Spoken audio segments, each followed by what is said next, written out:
Manila Broadcasting Company. Sa balita, komentaryo, isyu, serbisyo publiko. Aksyon Radio. Sa Bacolod, Aksyon Radio. Aksyon Radio. Gikan sa News Center sa Aksyon Radio. Aksyon Radio. Yari ang mga nagapangunang balita sa syudad sa Bacolod kag probensya sang Negros Occidental. Mga balita lokal, nasyonal, sa Aksyon Balitang Bayan. Numero 1, Aksyon Balitang Bayan. Numero 1, two-time kapisanan ng mga broadcasters, Golden Dev nominee for Best Provincial Newscast. Aksyon Balitang Bayan. Numero 1, Aksyon Balitang Bayan. Numero 1. Kagkaroon ang inyo News Team.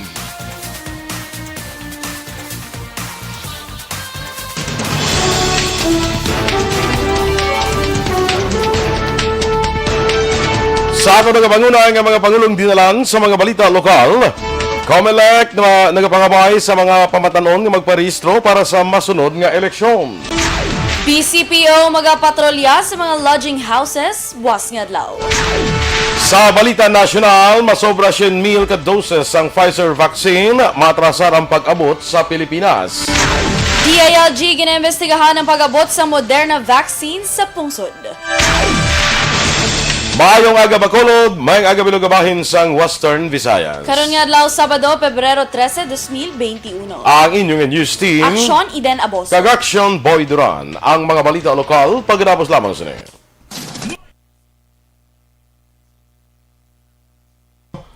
Good morning na, Aksyon Eden. Good morning, Philippines. You look gorgeous today and Thank you so every much. day Oh, wow. since the very beginning of the day. Wow, ako na.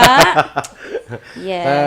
Ang buhok mo, tiyala ko, lingko, alas 3 ka pa lang, di, amo na nangin trabaho mo buhok mo. Oh, grabe. Una na nakita ko sa likod, wala ka natapos. Anyway, man. Sige, good morning, the Alex Montesa, una-una, gid. Yes, top 1. The top 1.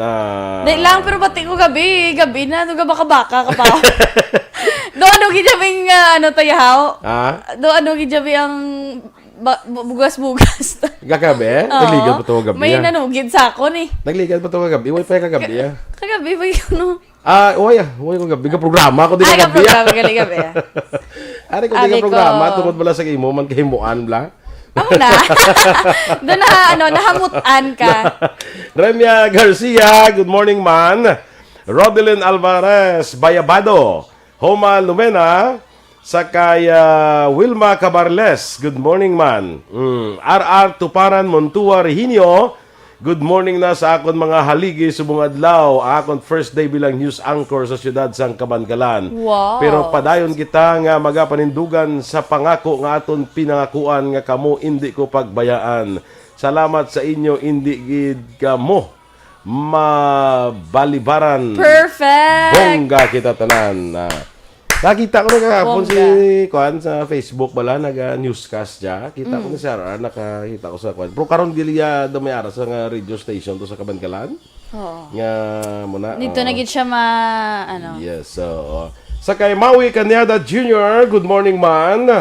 Amigo na to na Maninoy mo, Juan Bolgalyo. Maninoy, good morning! Ginapatamya, belated happy birthday si Attorney Neil Falge.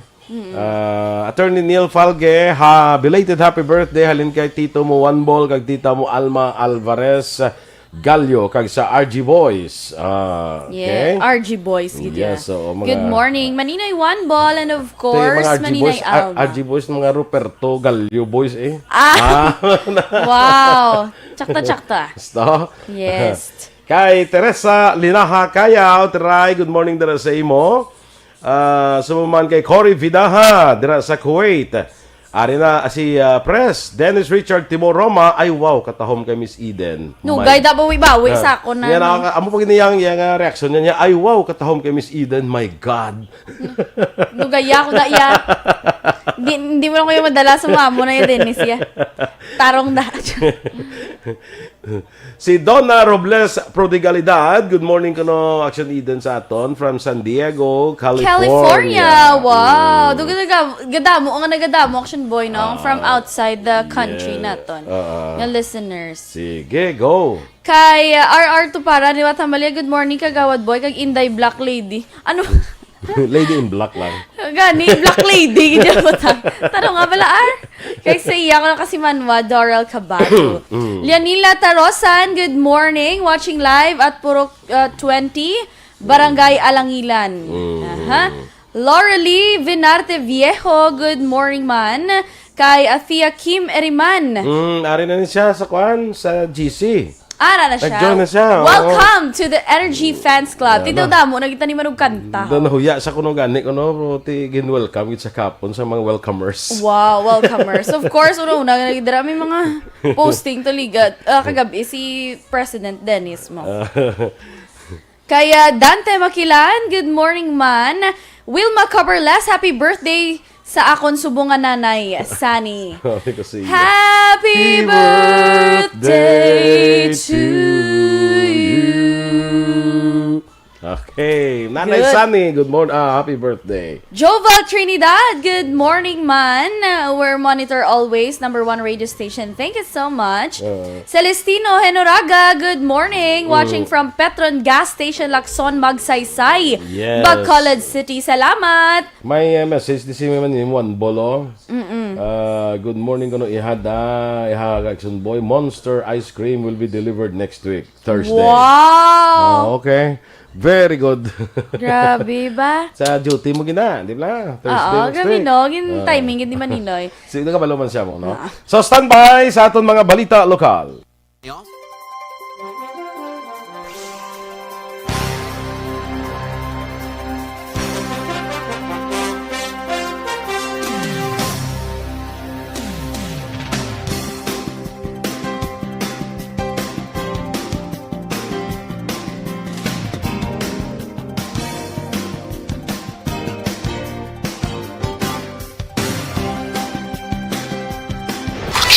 Balitang Bayan, Numero 1.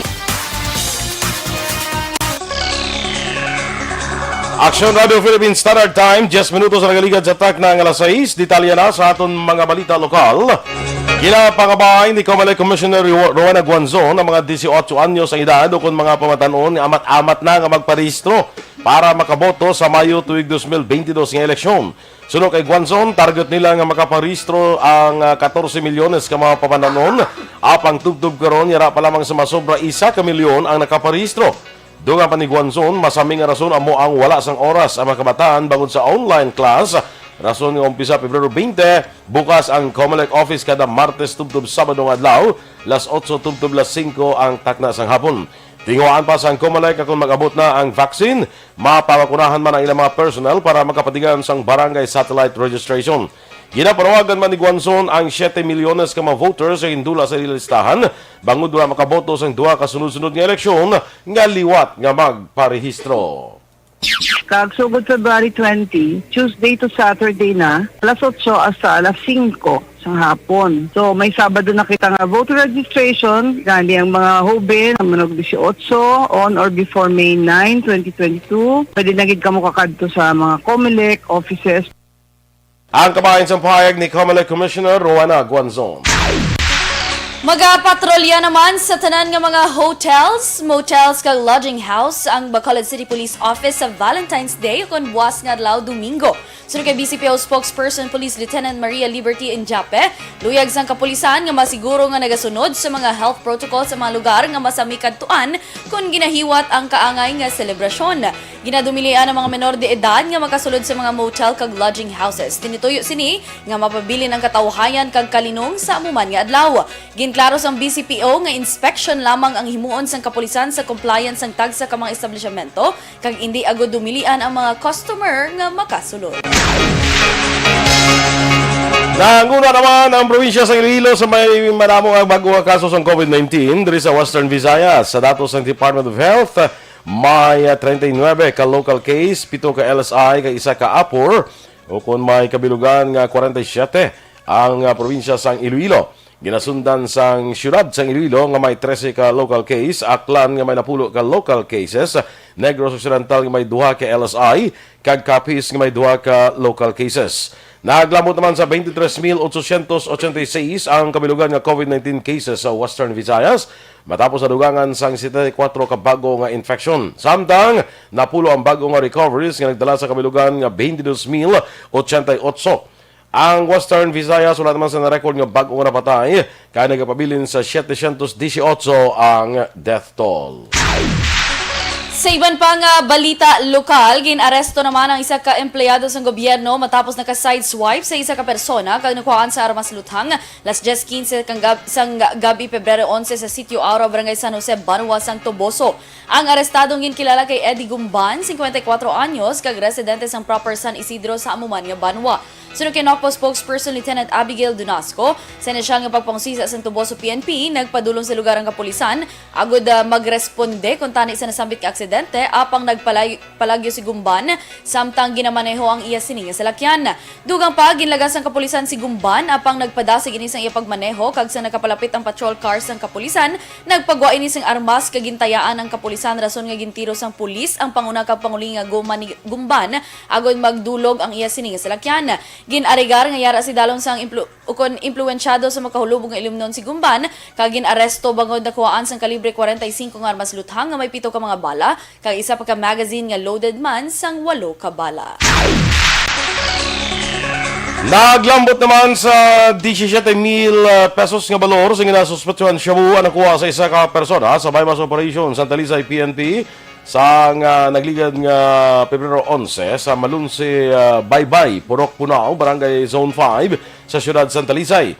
Ginkilala ni Talisay Chief of Police Major Jigger Jimeno ang arestado kay Rodel Junto, 54 anyos, sa isa ka street-level individual. Doon pa ni Jimeno, si Junto yara sa drug watch list sa Talisay PNP, rason nga ginpaidalo sa surveillance ang otoridad. Nakuha kay Junto ang 8 ka sachet sa ginasuspetsuhan shabu kay iban pa nga drug paraphernalia. Ginako ni Junto sa kay Jimeno nga ginakuha sini ang supply sa droga sa Barangay Banago diri sa siyudad sa Bacolod. Si Junto ang preso karon sa custodial facility sa Talisay PNP. Sa katapusan nga balita lokal, wala naman sang aktibidad ang Filipino-Chinese community sa mga Chinese temple sa siyudad sang Bacolod kahapon sang Chinese New Year.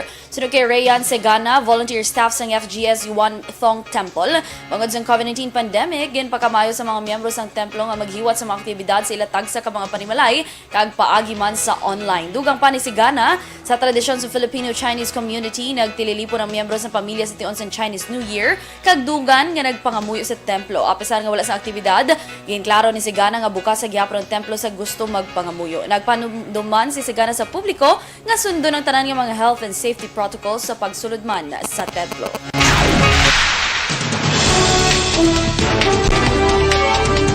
Masobra 100,000 ka doses ang Pfizer vaccine, maatrasar ang pag-abot sa Pilipinas. Samtang DILG, ginaimbestigahan ang pag-abot sa Moderna vaccine diri sa pungsod. Ang detalye sa mga balita nasyonal sa magbalik sang Aksyon, Balitang Bayan, Numero 1. Do not just throw away questions and statements. Kasma nga aton siling Facebook page pagiya sa Aksyon Radio. Ladies and gentlemen, this is Aksyon Radio Bacolod. Aksyon Radio Bacolod, number 1. Nagpanguna ang Aksyon Radio Bacolod sa pinakaulihing survey sa ninsing nga kakuha sa commanding radio station share para sa fourth quarter sa tuig 2020. Kami nagapasalamat sa aton mga kaaksyon sa padayon nga pagsalig kag pagsuporta. DYEZ Aksyon Radio Bacolod, number 1 with 40.10% radio station share. Number 2, Bombo Radio, 38.70%. Number 3, RMN Bacolod, 14.50%. Aksyon Radio Bacolod, number 1. During this crisis, the result of the survey proves that Aksyon Radio Bacolod serves the public best and will continue to give you the best broadcasting activities. Madamo nga salamat mga kaaksyon for making us number 1. Aksyon Radio Bacolod, #1. Tinatawag nilang new normal ang mga aksyong nakasentro sa pagpapahalaga sa kalusugan. Ginagawa natin ang new normal behaviors na ito ngayon upang makaiwas sa COVID-19. Pero kung tutuusin, marami sa mga hakbang na ito ay mga kaugalian na ating natutunan at dapat ginagawa noon pa man. Makakatulong ang mga ito sa pag-iwas sa anumang sakit. Tulad ng paglilinis ng kamay, tinuro sa atin simula pagkabata na maghugas pagdating sa bahay, bago kumain at pagkagamit ng palikuran. Sa panahon ngayon, dapat mas madalas na ang paglilinis ng kamay. Bukod sa paggamit ng tubig at sabon, maaaring gumamit ng alcohol-based hand rub o sanitizer kahit nasan ka man. Kapag naglilinis ng bahay, kailangang mas dalasan ang pag-disinfect ng mga bagay na palaging hinahawakan. Makakagawa ng pang-disinfect gamit ang ordinaryong bleach na panglaba. Maghanda ng isang parte ng bleach at ihalo ito sa 9 na parte ng malinis na tubig. Kay Jasmine Roldan Ravelio, good morning mandra sa imo. Kay Elia Kate Guanites. Sa kay Lloyd Tano Rio, good morning. Rolly Famulaga Pagapulan. Sa kay Mary Joy Camero, good morning man sa imo. Kay amigo ko Maui Cañada Jr. Kay ari si Kapitano Rosini Distrito. Wow! Hi, Cap! Good morning. Kamustang Singkang Airport? Ay, manggyapo na. Basta si At ikaw nagsabat yun. Basta si Kap Rosini, mayo na. Good. Aha. Kap, magkaya kasi mo Kap, ano? Yes. Si Sir Ramiro Gocotano sang CIDG Action Boy, naga-monitor man sa Facebook Live natin. Salamat, sir. Thank you so much. Annalyn Torremeliano, dira sa may Purok Villa Lourdes, sa Barangay Panukoy. Good morning, man. Si Maui Cañada, in love guro niya. Okay, nagapanamyaw na saya. Happy Valentine's Day. Wow. Grabe, no? In love guro ni saya. So in love with you. Mas sobrado si Kwan iso hindi siya kadaw kay Joel Trinidad eh. Halin pa yasang Disyembre. Ano ganing kanta nga Valentine? Is you're all I need, my love, my Valentine. Muna. I love my Valentine. Ano na ganing iba niya nga lyrics? Ang nabalaan ko na yung Valentine song na sa elementary ko yan ang Mr. Postman, have you any Kung nasuna mo, elementary kami yan. Wala ko na nasagap sa kanya energy. Sa imo nga, Kwan. Yes. Hambal ni, di na ta kay Ma'am Veronica Santillan Manukan. Good morning. Hambal ni RR, ligo tanay, samtang naglantaw. Wow, do Netflix and chill lang ba? Bow. Si Dennis yo, OMG. I'm just telling the truth. Do si Avril Lavigne ka ba? Wow! Sino na si Avril Lavigne man? Ang singer wala, things so complicated. I see the way you're acting like somebody else gets me frustrated. A life like this too. Mary Joy Fontebella. Kumari Eden. Kumari mo ne? Si Bia Jonathan. Nalubat gali siya. Muna ginagamit niya. Si Mary Joy, ano yan niya? Muna yung misis niya?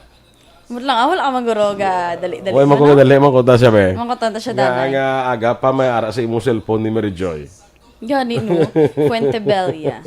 Kay Mama Elizabeth Malaka Gamala, ginag-greet niya man na iya hinablos si Maria Teresa Malaka. Advance happy birthday tomorrow. Tomorrow pa man, no? Tay ano kantahin na siya kay tomorrow Sunday man. Happy birthday to you. Okay. Doon ka tuyo yung simoy. Sige.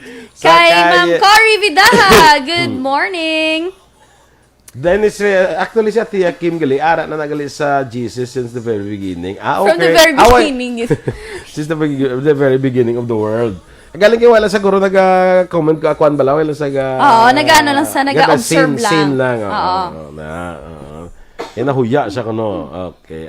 Okay. Hindi ka mahuya kay si Action Boy gani pero hindi ka kanta. Kay para i-lullaby niya ka mo. Feby Alvarez, good morning.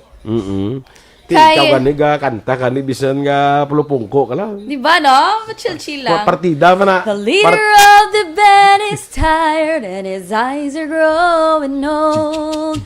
But his blood runs... No, offbeat to ya. Hindi ko kakanta, taro nga. Tunanta na, be? Kay Felimara Oliveros, good morning man. Sheila Alagos, Edelaus, good morning. Ga-monitor lang ko na sila ni Nana Isabel. Thank you so much. Kasi di bala basi kung magkuhan ka karon kad basi mga ano ka bala adapt sang ido bala. Oo. Kadto karon sa daan sa slaughterhouse ano. Sige, standby. Sa mga balita. Tinatawag nilang new normal ang mga aksyong nakasentro sa pagpapahalaga sa kalusugan. Ginagawa natin ang new normal behaviors na ito ngayon upang makaiwas sa COVID-19. Pero kung tutuusin, marami sa mga hakbang na ito ay mga kaugalian na ating natutunan at dapat ginagawa noon pa man. Makakatulong ang mga ito sa pag-iwas sa anumang sakit. Tulad ng paglilinis ng kamay, tinuro sa atin simula pagkabata na maghugas pagdating sa bahay, bago kumain at pagkagamit ng palikuran. Sa panahon ngayon, dapat mas madalas na ang paglilinis ng kamay. Bukod sa paggamit ng tubig at sabon, maaaring gumamit ng alcohol-based hand. Balitang Bayan, numero 1. Aksyon Radio Philippines Standard Time, lasay sa 24. Detalye na sa aton mga balita nasyonal. Maatrasar ang pag-abot sa pungsod sa 117,000 ka doses nga bakuna kontra COVID-19 nga himo sang Pfizer-BioNTech. Suno kay Deputy Chief Implementer Vince Dizon sang National Task Force Against COVID-19, ini ang bangod sa problema sa paperworks.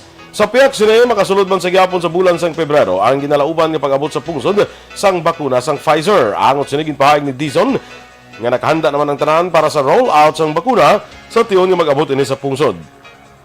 Una na ang ipahayag ni Presidential Spokesman Harry Roque nga sa tunga-tunga sang Pebrero ginalauman nga mag-abot sa pungsod ang mga bakuna sang Pfizer.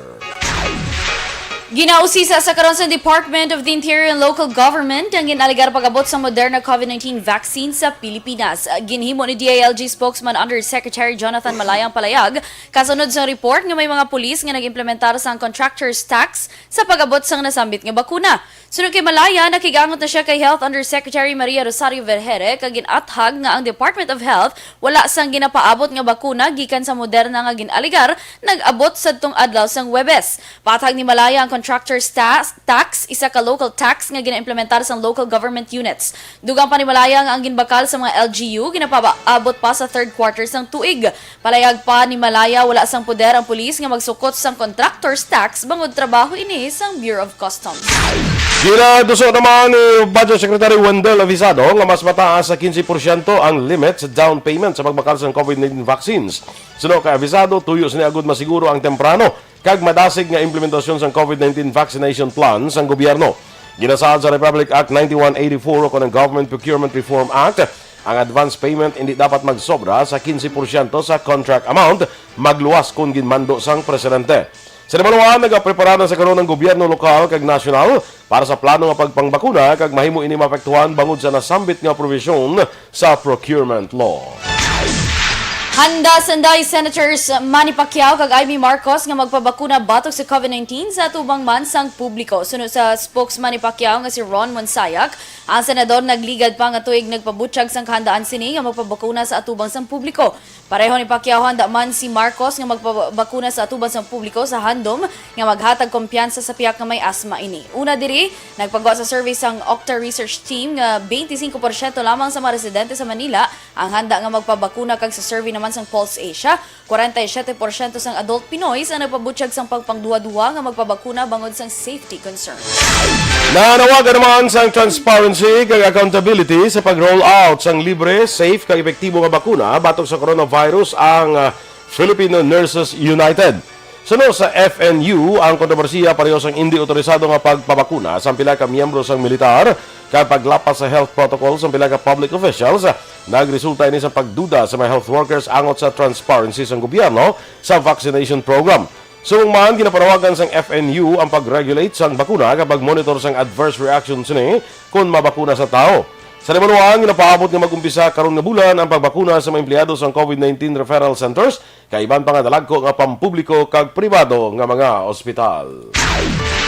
Naglabot naman sa 90 ka pamilya o kontra 142 ka individual ang subject sa contact tracing sa Barangay Commonwealth Ciudad San Quezon matapos nga isa ka overseas Filipino worker ang nagtener sa nasambit nga barangay ang nagpositibo sa UK variant sa coronavirus. Sunod kay Francis Andante, officer in charge, nalakip sa contact tracing ang 50 ka formal workers, 15 ka senior citizens, 2 ka nagabusong kag 8 ka kabataan. Nakapatiyan na sa swab test sa 105 ka individual ang lokal nga gobyerno sa syudad. Dugang pa ni Dante, ginsaylo sa isa ka recruitment agency ng OFW sa isa ka apartment sa barangay Sadtong Enero 21 matapos ini nagpositibo sa COVID-19 kag wala sang koordinasyon sa lokalidad. Target naman sa Philippine Coast Guard na maka-recruit sang 5,500 ka officers kag personnel sa tuig 2021. Ini ang ginpahayag ni Commandant Admiral George Orsabia Jr. sa signing ceremony sang Contract of Lease kaupod ang Power Sector Assets and Liabilities Management ng PSAM Corporation para sa 440 metro kwadrado nga facility sa Bagak, Bataan. Sunod kay Rosabia, kinanglan nila nga mag-ensayo sang 4,000 ka mga tinao, samtang naghinyo naman ang Bureau of Customs sang dugang nga 1,500 ka Coast Guard personnel para sa ilang operasyon sa 2021. Kinahanglan man nga suportahan sa PCG ang ibang pang ahensya sa gobyerno ka mga lokal nga gobyerno sa pagkuha sang dugang nga training facilities hindi lamang sa Luzon kundi pati na sa Visayas kag Mindanao. Sa katapusan nga balita national, mas nga nagdamo ang mga tawo nga mangin matugnaw ang Valentine's Day sa February 14. Base sa pinaka-latest nga census ng Philippine Statistics Authority, naglabot na sa 34.8 milyones ang kadamuon sa mga single sa Pilipinas. Sa definition ng 2015 Census of Population, ang mga single ang mga Pinoy nga wala gyud makaagi makapakasal. Ini man sakop sa mga census ang mga legally separated, annulled o kun ang mga balo. Aksyon Radio Philippine Standard Time, las 6:30. Happy birthday anagali kay Jesusa Jane, halin kay JM Asdilio Banaag. Happy birthday to you. Okay. Yes. Good morning, Danay, kay Sir Joseph Danoy, kag kay Sir RJ na lang sa LTO. Yes. So, kag i-greet ko lang on air si Attorney Neil Falge. Halin ni kay Tito Muanbol kag Tita Alma Alvarez Gallo, no? Kag sa RG Boys. Happy birthday, Attorney!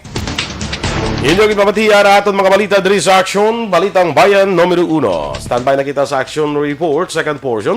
Upod yung Aksyon, Fred Salanga. Balikay naman kita sa Aksyon Balita Morning Edition. Upod gapon sa inyong news team. Aksyon Eden Aboso. Kag Aksyon Boy Duran. Una sa balita, una sa Aksyon. Sa Bacolod Aksyon Radio.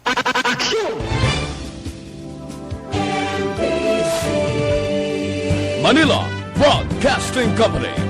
Sa balita, komentaryo, isyu,